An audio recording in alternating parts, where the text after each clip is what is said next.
രാമായണാണ്, കർക്കിടക മാസമാണ്. രാമനെ പറ്റി പല കാര്യങ്ങളും പലരും ചർച്ച ചെയ്യും. ഈ ഒരു കർക്കിടകത്തിലെങ്കിലും അത് നടക്കട്ടെ എന്ന് വിചാരിച്ചിട്ടാണ്. അപ്പോൾ ശ്രീരാമൻ എന്ന ഭർത്താവിനോടാണ് എല്ലാവർക്കും ഏറ്റവും ദേഷ്യം. അപ്പോൾ കഴിഞ്ഞ ദിവസം ഇതുപോലൊരു ഇൻ്റർവ്യൂ ഉണ്ടായിരുന്നു. അപ്പോൾ അതിൽ പുള്ളി രാമായണത്തെ പറ്റിയൊക്കെ നന്നായി പഠിച്ചിട്ടുള്ള ആളാണ്. അപ്പോൾ പുള്ളി പറഞ്ഞത്, നമ്മുടെ ജീവിതത്തിൽ 2 കർമ്മം വരികയാണെങ്കിൽ, കുടുംബത്തിനോടുള്ളൊരു കർമ്മവും രാജ്യത്തോടുള്ളൊരു കർമ്മവും ഒരേ സമയത്ത് വരികയാണ്. നമ്മൾ ഇതിൽ ഏതെങ്കിലും ഒന്ന് ചൂസ് ചെയ്യണം. അപ്പോൾ നമ്മളെപ്പോഴും കുടുംബത്തെ മാറ്റി നിർത്തി ആ മെജോറിറ്റി രാജ്യത്തിനെ ചൂസ് ചെയ്യണം എന്നുള്ളതാണ്. അതുകൊണ്ടാണ് ശ്രീരാമനെ ധർമ്മിഷ്ഠൻ എന്നും അങ്ങനെയൊക്കെ പറയുന്നതെന്നും. അങ്ങനെയാണോ? ശ്രീരാമൻ എൻ്റെ ഒരു ക്വാളിറ്റി, ശ്രീരാമൻ കുറെ ക്വാളിറ്റീസ് ഉള്ള ആളാണ്. അപ്പൊ ശ്രീരാമന്റെ ഒരു ക്വാളിറ്റിയാണ് ഏകപത്നി വ്രതം എന്ന് പറയുന്ന സംഭവം. അതായത് പുള്ളി, അദ്ദേഹത്തിന് രാജാവാണ്. എത്ര ഭാര്യമാരെ വേണമെങ്കിലും കല്യാണം കഴിക്കാം, എത്ര സ്ത്രീകൾ വേണമെങ്കിലും കൂടെ താമസിപ്പിക്കാം, ആരും ചോദിക്കില്ലല്ലോ. ഈ രാമരാജ്യത്തിന്റെ ഒരു ഗുണം ഇതായിരുന്നു. അദ്ദേഹം ഭരിച്ചിരുന്ന സമയത്തിനെ പറയുന്നത് രാമരാജ്യം എന്നാണ്. രാമരാജ്യത്തിന്റെ ഒരു പ്രത്യേകത ആണ്, അതായത് ആ ഗവർണൻസിന്റെ ഒരു പ്രത്യേകത, രാജാവ് വരെ നിയമത്തിന് വിധേയനാണ്. മനസ്സിലാവുന്നുണ്ടോ? അതായത് അദ്ദേഹം പോലും ഇതിന് വിധേയനാണ്. എന്തെങ്കിലും തെറ്റ് രാജാവ് ചെയ്താൽ പോലും ആ രാജ്യത്തിന്റെ നിയമപ്രകാരം രാജാവ് ശിക്ഷിക്കപ്പെടും എന്നുള്ളതാണ് ആ രാമരാജ്യത്തിന്റെ ഒരു പ്രത്യേകത. അപ്പൊ അതാണ് ആ രാജ്യത്തിന്റെ ഒരു ബ്യൂട്ടി, അദ്ദേഹം ഭരിച്ചിരുന്ന രാജ്യത്തിന്റെ ഒരു ബ്യൂട്ടി. അപ്പൊ ആളുകൾ ഈ രാമരാജ്യ മോഡലാവണം എന്ന് പറയുമ്പോൾ എപ്പോഴും പറയണത് എന്തോ ഹൈന്ദവ സ്റ്റൈലിലോട്ട് കൊണ്ടുവരണം എന്നുള്ളതാണ്. പക്ഷെ വളരെ എത്തിക്കലായിട്ട് ഭരിക്കുന്ന ഒരു പ്രയോഗത്തിനെയാണ് കേട്ടോ ശരിക്കും ഈ പറയണത്. 100% എത്തിക്കലായിട്ട് ഒരു രാജ്യം ഭരിക്കുന്ന ആ പ്രയോഗത്തിനെയാണ് ശരിക്കും രാമരാജ്യം. പക്ഷെ ആ പ്രയോഗത്തിനെ ഭയങ്കരമായിട്ട് തെറ്റിദ്ധരിച്ചിട്ടുണ്ട്. എന്ന് വെച്ചിട്ടുണ്ടെങ്കിൽ സൂപ്പറായിട്ട് തെറ്റിദ്ധരിച്ചിട്ടുണ്ട്. എനിക്ക് ഇത്രയധികം തെറ്റിച്ചിട്ടില്ല ആ പ്രയോഗം വേറെയില്ല. അത് രാമരാജ്യം എന്ന് പറഞ്ഞാൽ ഇത്രേ ഉള്ളൂ, ഈക്വൽ ജസ്റ്റിസ് ഇത്രേ ഉള്ളൂ. ഈക്വൽ ജസ്റ്റിസ്, അതായത് ഒരു മൃഗത്തിന് പോലും ഈക്വൽ ജസ്റ്റിസ് ആണ്. അതുകൊണ്ടാണ് ആ ഒരു കഥയുണ്ട്, ഒരു നായ പോലെ പോയിട്ട് കൊട്ടാരത്തിൽ രാജാവിനോട് പരാതി പറയുന്നതിനെ കുറിച്ച്. അത് നായ പറയണ പോലും കേൾക്കും. മനസ്സിലാവുന്നുണ്ടോ? ഒരു മനോഹരമായിട്ടുള്ളൊരു കഥയുണ്ട്. അതായത് ഒരു നായ പോയിട്ട് രാജാവിനോട്, ശ്രീരാമനോട് പരാതി പറയാണ്, എന്നെ ഒരു ആവശ്യമില്ലാണ്ട് കല്ല് വലിച്ചെറിഞ്ഞു വന്നു. അപ്പൊ ഒരാവശ്യമില്ലാണ്ട് ഒരാൾ കല്ല് വലിച്ചെറിഞ്ഞു. അപ്പോൾ രാമൻ ചോദിക്കും, ശരിക്കും നീ ഒന്നും ചെയ്തില്ലേ? അയാൾക്ക് നേരെ കുരയ്ക്ക്, അയാളെ ആക്രമിക്കുക, എന്തെങ്കിലും നീ ചെയ്തോ? ഇല്ല, ഒന്നും ഞാൻ ചെയ്തിട്ടില്ല. വെറുതെ കിടക്കണ എന്നെ ഒരാള് കല്ല് വലിച്ചെറിഞ്ഞു, അങ്ങനെ ചെയ്യാൻ പാടില്ലല്ലോ. ശ്രീരാമൻ പറയും, സത്യമാണ് നീ പറയണമെങ്കിൽ അങ്ങനെ ചെയ്യാൻ പാടില്ല, വെറുതെ കിടക്കുന്ന ഒരാള്. അപ്പോ അയാൾ ആരാണ്? അപ്പൊ ഇന്ന സ്ഥലത്ത് എപ്പോഴും നിൽക്കുന്ന ഒരു ഭിക്ഷക്കാരനാണെന്ന് പറയും. അപ്പൊ പറയും, എന്നാ അയാളെ പിടിച്ചോണ്ട് വരാൻ പറയും. അയാളെ പിടിച്ചോണ്ട് വന്നിട്ട് നായയുടെ മുമ്പിൽ നിർത്തിയിട്ട് പറയും, നീ ഇങ്ങനെ പറഞ്ഞല്ലോ ഇയാൾ കല്ല് വലിച്ചെറിഞ്ഞു, ഇയാൾക്ക് എന്ത് ശിക്ഷയാണ് കൊടുക്കേണ്ടത്? ഞാൻ തീരുമാനിക്കുന്നില്ല, നായയെ നീ തീരുമാനിച്ചോളൂ, ഇയാൾക്ക് എന്ത് ശിക്ഷയാണ് കൊടുക്കേണ്ടത് നീ തീരുമാനിച്ചോളൂ എന്ന്. അപ്പൊ നായ പറയും, ഞാനൊരു ശിക്ഷ വിധിക്കാൻ പോണി ഇയാൾക്ക്, അത് അങ്ങ് അതുപോലെ തന്നെ പാലിക്കണം എന്ന് പറയും. അപ്പൊ ശ്രീരാമൻ പറയും, എന്ത് നീ പറഞ്ഞോ ഞാൻ അതുപോലെ പാലിച്ചോളാം. അപ്പോ നായ പറയും, ഇയാളെ ഒരു മഠത്തിന്റെ മഠാധിപതിയാക്കണം, ഇതാണ് ശിക്ഷ. എന്തെന്ന്? ഇയാളെ ഒരു മഠത്തിന്റെ മഠാധിപതിയാക്കി മാറ്റണം എന്ന്, അതിന്റെ അധികാരിയാക്കി മാറ്റണം, അതാണ് ശിക്ഷ. അപ്പൊ വളരെ വിചിത്രമായ ശിക്ഷ കേട്ടിട്ട് ശ്രീരാമൻ ചോദിക്കും, ഇതെന്ത് ശിക്ഷ ഇത്? ഇത്രയും വിചിത്രമായ ശിക്ഷ ഞാൻ കേട്ടിട്ടില്ല. ഞാൻ വിചാരിച്ചു നീ എന്തോ ക്രൂരമായ ശിക്ഷ, കല്ലെറിയണമെന്നോ ചാട്ടൊക്കെ അടിക്കണമെന്നൊക്കെയാണ് പറയാൻ പോണത്. അല്ല, ഇതാണ് വേണ്ടത്. അപ്പൊ എന്താ ഈ ശിക്ഷ കൊണ്ട് ഉദ്ദേശിക്കുന്നത്? അപ്പോ നായ പറയും, കഴിഞ്ഞ ജന്മത്തില് ശ്രീരാമ പ്രഭു ഞാനൊരു മഠാധിപതിയായിരുന്നു. അപ്പൊ ഈ മഠാധിപതിയുടെ ജോലി എന്ന് പറഞ്ഞാൽ ഒരു നന്ദിയില്ലാത്ത ജോലിയാണ്. താമസിക്കാൻ പറ്റുന്ന ഒരു ഭക്ഷണം കുറ്റം പറയും, വെള്ളമില്ല എന്ന് പറയും, അതിന് കുറ്റം ഇതിന് കുറ്റം. ഈ ആൾക്കാരുടെ പരാതിയും കുറ്റവും കേട്ട് മടുത്തിട്ട് ഞാൻ ചിന്തിക്കാൻ തുടങ്ങി, ഇതിലും ഭേദം ഒരു നായായിട്ട് ജനിക്കായിരുന്നു. അങ്ങനെ കിട്ടിയതാണ് എനിക്ക് ഈ ജന്മം. അങ്ങനെ കിട്ടിയ ഈ ജന്മത്തിൽ കണ്ടില്ലേ, ആവശ്യമില്ലാത്ത ആൾക്കാരുടെ കല്ലേറ് കിട്ടാൻ തുടങ്ങി. ഇവൻ അടുത്ത ജന്മം മഠാധിപതിയായിട്ട് ഇവൻ അവസാനം ആഗ്രഹിക്കാൻ തുടങ്ങുന്ന നായയാണ്. എന്നിട്ട് ഇവന് കല്ലേറ് കിട്ടുമ്പോഴേ എന്റെ ശിക്ഷ പൂർത്തിയാവുള്ളൂ. ഇതാണ് ശിക്ഷ. അപ്പൊ ആ കഥയിൽ ഒരുപാട് കാര്യങ്ങളുണ്ട്. ഈ പറഞ്ഞ പോലെ രാമരാജ്യത്തിന്റെ ബ്യൂട്ടി, ഒരു നായക്ക് പോലും പരാതി പറയാനുള്ള അധികാരം.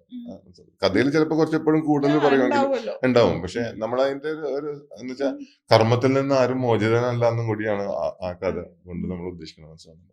അപ്പൊ ശ്രീരാമന്റെ ഏറ്റവും വലിയ പ്രത്യേകതകളിലൊന്നാണ് ഈ അദ്ദേഹം ഏകപത്നി വ്രതക്കാരനായിരുന്നു. അപ്പൊ മനസ്സിൽ സീത മാത്രം ഉണ്ടായിരുന്നുള്ളൂ, വേറൊരു സ്ത്രീ അദ്ദേഹത്തെ മോഹിപ്പിച്ചിട്ടില്ല, അല്ലെങ്കിൽ ആകർഷണം തോന്നിയിട്ടില്ല എന്നുള്ളതാണ്. സീത ആവശ്യം വന്ന സമയത്ത് കാഞ്ചന സീത ഉണ്ടാക്കി വെക്കുകയും ചെയ്തു. അതെ, മാത്രം സീത എന്ന് പറയുന്ന ഒരാളിൽ മാത്രം ഫോക്കസ്ഡ് ആയിട്ടിരുന്ന ഒരാളാണ്. അപ്പോൾ ഈ രാവണൻ സീതയെ കട്ടുകൊണ്ടിരുന്നതിന് ശേഷം മോഷ്ടിക്കുകയാണല്ലോ. മോഷ്ടിച്ചതിന് ശേഷം അല്ലെങ്കിൽ തട്ടിയെടുത്തതിന് ശേഷം ഈ രാവണനൊരു ശാപമുണ്ട്.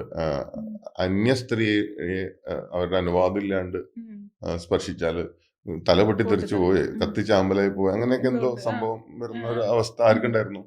രാവണനുണ്ട്. അങ്ങനത്തെ ഒരു അവസ്ഥ നമ്മുടെ സിനിമാക്കാർക്കൊക്കെ ഉണ്ടായിരുന്നെങ്കിൽ പറ്റണതിന് തലയുണ്ടാവില്ലായിരുന്നു ചിലപ്പോൾ, പറയാൻ പറ്റില്ല നമുക്ക്. അപ്പൊ നമുക്ക് ഇങ്ങനത്തെയൊക്കെ ചിലപ്പോ അവസ്ഥ എപ്പോഴും ആലോചിക്കും, ഇങ്ങനത്തെ ഒരു അവസ്ഥ ശരിക്കും ഉണ്ടായിരുന്നെങ്കിൽ അത് ആരെയൊക്കെ കൂടുതൽ ബാധിക്കും, അങ്ങനെയുള്ള ആൾക്കാരെ ബാധിക്കും എന്നൊക്കെ ഞാൻ എപ്പോഴും ആലോചിക്കും. അപ്പോൾ എന്തായാലും ശ്രീരാവണന് കഷ്ടകാലത്തിന് ഇങ്ങനെ ഒരു അവസ്ഥ ഉണ്ടായിരുന്നു. ശ്രീരാവണന് വേറൊരു കഴിവും കൂടി ഉണ്ടായിരുന്നു, എന്ത് വേഷം വേണമെങ്കിൽ മാറാം. അങ്ങനത്തെ കഴിവുണ്ട്. ഒരുപാട് കഴിവുകളിൽ പുള്ളിക്കുള്ള കഴിവാണ്, എന്ത് വേഷം വേണമെങ്കിൽ മാറാം. പക്ഷെ അനുവാദം ഇല്ലാണ്ട് ഒരു സ്ത്രീനെ തൊട്ട തലപൊട്ടിത്തെറിക്കും, അങ്ങനെ ഒരു ഇതുണ്ട്. അപ്പൊ നിങ്ങൾ വേണമെങ്കിൽ ചോദിക്കാം, പിന്നെ എങ്ങനെയാണ് ഈ തട്ടിക്കൊണ്ടുവന്നത്? കഥയിൽ ഇങ്ങോട്ടൊരു ചോദ്യം പാടില്ല കേട്ടോ, കഥയിൽ പറയണ കൂടെ തൽക്കാലം കേൾക്കുക. അപ്പൊ ഇവിടെ അല്ല, അതിങ്ങനെ പറയുന്നുണ്ട്, ലൈംഗികതയോടുകൂടി അപ്രോച്ച് ചെയ്താലും അങ്ങനെ മടിയിലിരുത്തിക്കൊണ്ടെന്തോണ് അതെ, അങ്ങനെ വേണമല്ലോ ആവും. അപ്പൊ എന്ത് വേണമല്ലോ ആവും. ഞാൻ അതിലേക്ക് കൂടുതൽ ഡീറ്റെയിൽ ആയിട്ട് പറഞ്ഞു. ഞാൻ ഈ ഒരു കഥയിൽ നിൽക്കാനാണ്, ഈ ഫ്രെയിമിൽ നിൽക്കാനാണ് ഉദ്ദേശിക്കുന്നത്. അപ്പൊ ഇവിടെ രാവണൻ എന്ത് ചെയ്തിട്ടും സീത താല്പര്യമില്ലല്ലോ, നാച്ചുറൽ താല്പര്യമില്ല. അപ്പൊ രാവണൻ പല വേഷങ്ങളിൽ പോകാൻ തുടങ്ങി, സീത വഴങ്ങാൻ വേണ്ടിയിട്ട് പല വേഷങ്ങളിൽ പോകുന്നത്. എന്നിട്ടും സീതക്ക് ഒരു താല്പര്യമില്ല, കാരണം സീതയുടെ മനസ്സിൽ ശ്രീരാമൻ മാത്രമേ ഉള്ളൂ. അങ്ങനെയാണ് രാവണൻ വിചാരിക്കുന്നത്, എന്നാ പിന്നെ സീതയുടെ വേഷത്തിൽ രാമന്റെ വേഷത്തില് സീതയുടെ അടുത്തേക്ക് പോയാലോ. അങ്ങനെ രാമന്റെ വേഷത്തിലേക്ക് പോകാൻ വേണ്ടിയിട്ട് രാവണൻ രാമന്റെ വേഷത്തിലേക്ക് അങ്ങോട്ട് മാറാൻ പോവാണ്. ഇത് ഭയങ്കര രസമുള്ളൊരു മൂവ്മെന്റ് ആട്ടോ. അതായത് രാമന്റെ വേഷത്തിലേക്ക് മാറുന്ന ആ നിമിഷം രാവണന്റെ മനസ്സിൽ നിന്ന് സീത ഇല്ലാണ്ടാവുകയാണ്. അതായത് രാവണന്റെ വേഷമല്ലേ വരുന്നുള്ളൂ. രാവണന്റെ വേഷം വന്നപ്പോ രാമന്റെ വേഷം രാവണന് വന്നപ്പോ ആ രാമന്റെ ആ ക്വാളിറ്റി ഉണ്ടല്ലോ, ആ സ്വഭാവം പെട്ടെന്ന് വന്നു. കാരണം മനസ്സ് ആത്മാവൊക്കെ രാവണനാണല്ലോ. അപ്പൊ ആ ക്വാളിറ്റി വന്നപ്പോ സ്ത്രീ അന്യപുരുഷനാണല്ലോ. സ്ത്രീ എന്ന് പറഞ്ഞ സീത അന്യ സ്ത്രീയാണല്ലോ, സ്വന്തം ഭാര്യയല്ലോ. അപ്പോ ഏകപത്നി വ്രതം എന്നുള്ള ആ ക്വാളിറ്റി ഉണ്ടല്ലോ, രാമന്റെ ക്വാളിറ്റി രാവണനിലേക്ക് വന്നു എന്നാ പറയുന്നത്. ക്വാളിറ്റി വന്നു. അപ്പൊ ഇതാണ് ഒരു നമ്മളെപ്പോഴും പറയാം, ഒരു ക്യാരക്ടർ ഡിസിപ്ലിൻ എന്ന് പറയും, ഒരു സ്വഭാവത്തിലുള്ള അച്ചടക്കം. നമ്മൾ ഈ ശ്രീരാമന്റെ സ്വഭാവത്തിലുള്ള അച്ചടക്കം എന്ന് വെച്ചാൽ എങ്ങനെയാ വെച്ചിട്ടുണ്ടെങ്കിൽ, എത്രയൊക്കെ പ്രലോഭനങ്ങൾ വന്നാലും, എന്തൊക്കെ പ്രഷർ വന്നാലും, എങ്ങനത്തെ സാഹചര്യം വന്നാലും, ഞാൻ ഒരു സ്ത്രീയെ മാത്രമേ കല്യാണം കഴിക്കുള്ളൂ, എന്റെ മനസ്സിൽ ഒരു സ്ത്രീ മാത്രമേ ഉണ്ടാവുള്ളൂ എന്നുള്ള അദ്ദേഹത്തിന്റെ ആ ക്വാളിറ്റി അല്ലെങ്കിൽ അദ്ദേഹത്തിന്റെ ആ സ്വഭാവ അച്ചടക്കത്തിൽ നിന്ന് അദ്ദേഹം ഒരിക്കലും മാറിയിട്ടില്ല. ഞാൻ എപ്പോഴും എനിക്ക് തോന്നിയിട്ടുള്ളൊരു കാര്യം, നമ്മൾ ഈ ലൈഫില് പലരെയും നമ്മൾ കണ്ടിട്ടുണ്ട്. വീട്ടിലൊരു സ്വഭാവം, നാട്ടിലൊരു സ്വഭാവം, വേറെ ആളുകളുടെ മുമ്പിൽ വേറെ സ്വഭാവം. ഈ ഒരു സ്വഭാവ അച്ചടക്കം ഇല്ലായ്മ എന്ന് പറയില്ലേ, ആളുകളുടെ മുമ്പിൽ ഒരു സ്വഭാവം, ഒറ്റക്കിരിക്കുമ്പോൾ വേറെ സ്വഭാവം. ആ നമുക്ക് എന്തെങ്കിലും ഒരു നന്മ നമുക്ക് ഉണ്ടെങ്കിൽ അത് എല്ലായിടത്തും കാണിക്കാൻ പറ്റുമ്പോൾ മാത്രമാണ് അത് പൂർണ്ണമായിട്ടും നന്മയാവുന്നത്. അല്ലെ, ശരിയല്ലേ? അല്ലാണ്ട് നമ്മുടെ കീഴ് ജീവനക്കാരോടൊരു സ്വഭാവം, സമകാലീനരോടൊരു സ്വഭാവം, നമ്മളെ ഉയർന്നവരെ കാണുമ്പോൾ വേറെ സ്വഭാവം കാണിക്കുന്നത്, അതൊരു ക്വാളിറ്റി ആയിട്ട് നമുക്ക് ഒരിക്കലും പറയാൻ പറ്റില്ല. ഒരു സംഭവം ഉണ്ടെങ്കിൽ അത് എല്ലാവരോടും തുല്യമായിട്ട് കാണിക്കുമ്പോഴാണ് നമ്മളുടെ അത്. ചില ആൾക്കാരുണ്ടല്ലേ, ഞാൻ എന്റെ ക്വാളിറ്റിയിൽ നിന്ന് പിന്മാറില്ല.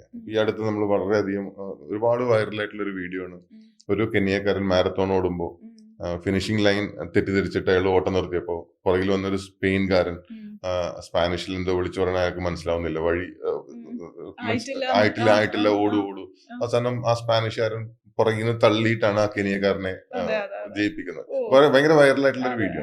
അപ്പോ ഈ പത്രക്കാർ ചോദിക്കുന്നുണ്ട്, നിനക്ക് ജയിക്കാനുള്ള അവസരം നീ കളഞ്ഞില്ലേ? ഈ സ്പെയിൻകാരനോട് ചോദിക്കുമ്പോൾ അയാൾ പറഞ്ഞ മറുപടി ഇതാ, വേറൊരാളുടെ അറിവില്ലായ്മയെ ചൂഷണം ചെയ്തിട്ട് കിട്ടുന്ന ഒരു വിജയമാണോ? എന്റെ അമ്മ എന്നെ കുറിച്ച് എന്ത് വിചാരിക്കുന്നതാണ്. അപ്പൊ അതാണ് ഒരു ക്വാളിറ്റി എന്ന് പറയണത്. അവിടെ ഒരു കോംപ്രമൈസ് ഇല്ല, അവിടെ ഒന്നും ഡൈല്യൂട്ട് ചെയ്യുന്നില്ല. ഇതാണ് എന്റെ ക്യാരക്ടർ.